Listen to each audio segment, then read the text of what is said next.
હજીરાની Hind terminal કંપનીમાં સર્વેયરોની હડતાળ. પોલીસે સમજાવટ કરી શ્રમિકોને નોકરી પર પરત ફરવા જણાવ્યું. ત્રીજા દિવસે સ્થિતિ સામાન્ય, અન્ય પ્લાન્ટમાં કામગીરી યથાવત.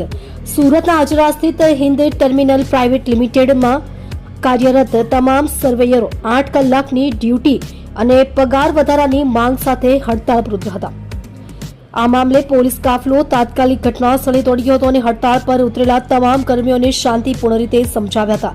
પોલીસની સમજાવટ બાદ શ્રમિકોને પોતાની નોકરી પર પરત ફરવા માટે જણાવાયું છે, જેથી સ્થિતિ થાળે પડી છે. 8 કલાકની ડ્યુટી અને પગાર વધારાની મુખ્ય માંગ. હિન્દ ટર્મિનલના સર્વેયરો અને કોન્ટ્રાક્ટ વર્કરો દ્વારા વિરોધ કરવામાં આવ્યો હતો.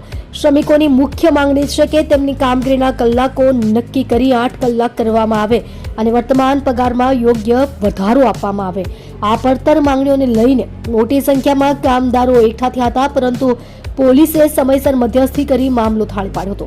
ત્રીજા દિવસે સ્થિતિ સામાન્ય, અન્ય પ્લાન્ટમાં કામગીરી યથાવત. હાલમાં હજીરા વિસ્તારમાં કાયદો અને વ્યવસ્થા જળવાઈ રહે તે માટે પોલીસ દ્વારા રાઉન્ડ ધી ક્લોક પેટ્રોલિંગ કરવામાં આવી રહ્યું છે. આજે 28 ફેબ્રુઆરી અને શનિવારે હડતાળના ત્રીજા દિવસે સવાર સુધીમાં હિન્દ ટર્મિનલ સિવાય હજીરાના અન્ય કોઈ પણ પ્લાન્ટ કે કંપનીના શ્રમિકો દ્વારા વિરોધ કરવામાં આવ્યો નથી. અન્ય તમામ ઉદ્યોગોમાં કામગીરી રાબેતા મુજબ ચાલુ છે. પોલીસના ચુસ્ત બંદોબસ્ત વચ્ચે શાંતિપૂર્ણ માહોલ. કોન્ટ્રાક્ટ વર્કરો દ્વારા જે વિરોધ કરવામાં આવ્યો હતો તેને પગલે પોલીસે સતર્કતા દાખવી છે. પોલીસ અધિકારીઓએ શ્રમિકો સાથે સંવાદ સાધીને તેમને કાયદો અને વ્યવસ્થા જાળવવા અપીલ કરી હતી. પોલીસની સમજાવટને પગલે હવે શ્રમિકોમાં સકારાત્મક વલણ જોવા મળી રહ્યું છે અને કંપનીમાં કામગીરી ફરી શરૂ થાય તે દિશામાં પ્રયાસો હાથ ધરાયા છે.